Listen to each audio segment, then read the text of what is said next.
with very strong sentiments from either side. That said, what do you think, Paul, of ESPN's decision to say, we don't want to be part of this anymore, we're going to remove him from the air and disassociate ourselves with him, from him?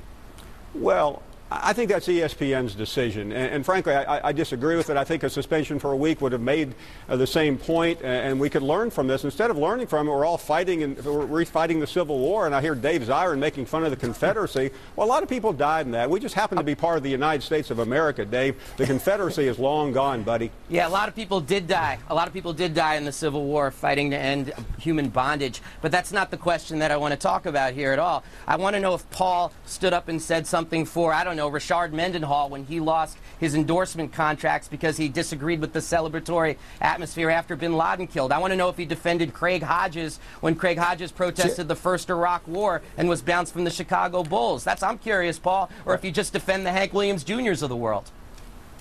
Paul, I'm going to give you a chance to respond. I've never defended Hank Williams Jr. until today.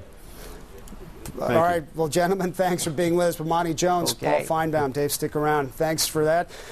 Let's move on to a couple other guests we wanted to bring in. Robert Thompson is a professor of TV and pop culture at Syracuse University. And Ashley Fox is an NFL columnist for ESPN.com. Thanks to both of you. Look, you've heard the conversation that's gone on. Robert, just from listening to that, what does that tell you about the decision that ESPN made today? Well, I think it justifies the decision they made. They want to make this to go away. Anything that causes this much trouble is not something you want to keep flowing around in the culture. You know, I suppose on one level, and I think they made the right decision. I'll say that ahead of time. But we really have to go back and listen to what Hank Williams Jr. said. And then we can first assess it rationally and then realize that a lot of how people assess it isn't rational. I mean, he did make an analogy, and this brings me back to the old SATs where you get a question that night is to day as summer is to, and the answer, of course, is winter. Now, that doesn't mean that you're saying night is summer and day is winter. You're saying that the two of those are related by the unification that they're both opposites. Hank Williams essentially said, let's take out Hitler for a second. What if he would have said Obama playing golf with Boehner is like, I don't know, the big bad wolf playing golf with the three little pigs. That's not actually saying that Obama is the big bad wolf and Boehner is the three little pigs. It's saying that those are similar in that they are both mortal enemies. But he did, Robert, from that point, he did say, more specifically afterward, Obama and Biden are the enemy, which was an entirely different level. Ashley, let me bring in really quickly. What was the, and I'll try to come back to you, Robert, but so far, how is this playing in the league itself, Ashley?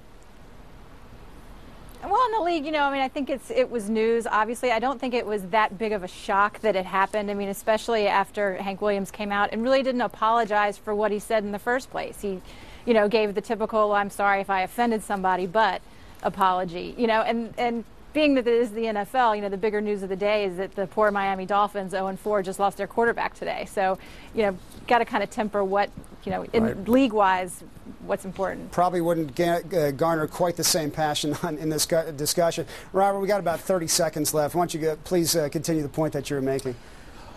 Well, I mean, number one, I think people ought to, any comparison with Hitler is almost always ridiculous hyperbole, and people ought to just knock it off. The other thing, though, is we have to come up with a policy is, are people who do and say bad things people that we then ignore the art or the creation of? There are a lot of great novelists, poets, and heroes that said some really nasty things. One could argue that after that horrible tirade Michael Richards went on, that Seinfeld should have been taken from the air, and you could make a pretty good argument for Robert, that. I'm sorry, I got to jump in. The conversation really took off on its own. Thank you so much, Robert Thompson, Ashley Fox, Dave Zirin. Thanks. For the record, we did ask executives from ESPN and Fox to join us. They both declined. Check out our webpage for more on this, ESPN.com. Stick around. We'll have more ahead. To increase fuel efficiency, its profile is sculpted for optimal aerodynamics. It reduces wind resistance in an irresistible sort of way. The Ford Focus, with up to 40 miles per gallon highway. I asked for free, and I got free. Who doesn't love free? I like free. You asked for free, we give you free. Right now, earn up to 5 free nights with the Choice Privileges Visa card.